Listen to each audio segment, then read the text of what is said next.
Virgo, hi, this is your April 2025 reading and what to expect. I'm really loving the energy that you embody. In the middle of your spread, you came up as the Empress in the upright as well. And right above that was the Lover's card. And that tells me that there was some type of sacrifice that you've made for yourself and not for anyone else. A decision where you finally aligned more with your own personal goals and values that led you to the Empress embodiment. However, there is, a concern in April where you have some unfinished business that you are still figuring out and navigating through, but it's going to move organically. Something in April is going to move you into a cycle where it's faded. It's a turning point. And if you've been carrying baggage, right, into this new version of you, it's not really going to lighten your load, right? 1:11 on the clock, as I said that. So it could be that the person or the responsibilities, right? Knight of Pentacles and unfinished business, World card in reverse, that you could be carrying as your own burden with the Ten of Wands here in the future aisle. It's really it's not going to really give you a chance to grow in a light way, right? You're carrying people's burdens and they don't belong to you. Like they're more burdens than just responsibilities, right? And I feel like there's some anxiety in and around this in April that causes you to stand firm and challenge and protect whatever security or sense of certainty that you have recently embodied here as the Empress. It's a beautiful energy, Virgo. You're making sure that in April you're examining your motivations. Are you acting, for positive change, or are you trying to prove a point to this person? It's kind of weighing heavily on your mind here, and it breaks your heart, to have to move on. And you've done nothing wrong, Virgo, and yet you feel like you're being punished, right? There's this feeling of distress, without avoiding them, I'm gonna say. So I feel like dealing directly with this anxiety, this pain, and whatever it is that you're attached to, I feel like you're being called for to make a clean cut now, because it's going to make the pain go quicker rather than picking at it, like a cut, just like take the Band-Aid off. So if you are being confronted with something that is, not fair, I feel like you're going to stand up for yourself, and you are going to take a little time and reflect on the inner guidance within you. You're not going to become a recluse or anything, Virgo. You do that the best. It's more of a soul-searching, truth-seeking, and then you will overcome these obstacles. And I've been seeing this in your reading, Virgo.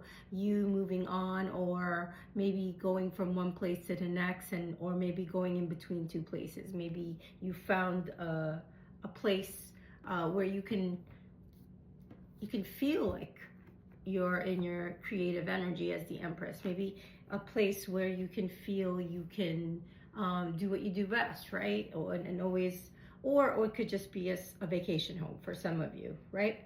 So meditate on this when especially around between April 7th to the 10th. A lot of these things can come up for you, and you were so fair, Virgo. You come up as a Justice card here in another deck, and that tells me that because of you're so responsible, honest, and you're so fair, you want to do the right thing, and you believe in that saying, what goes around comes around. And I feel like you have the potential to influence this reality, and you want to do it in such a transformative way because you started practicing more compassion for yourself, or you're going to in April.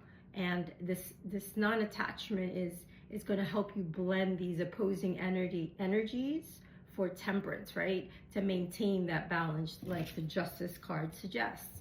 And it's avoiding extremities in yourself and others, right? So you're really looking at that word sacrifice and how to improve. Like, you're always about improving, Virgo, and that's why we love you. You go within, and then you share your light and wisdom to the world. And you're not really you're reclusive, but you're not exclusive. Because your followers know where to find you.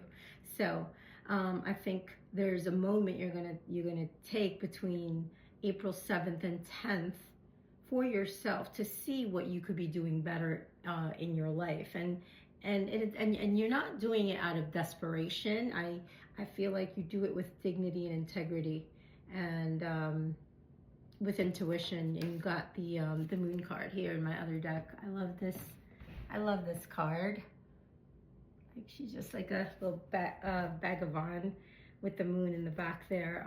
Yeah, this is like, you separating, and pondering, am I carrying baggage from the past? Am I, is this false pride? Is this delusional? Is this a distraction? Like, you're gonna free yourself for this journey ahead with the Chariot card, Cancer.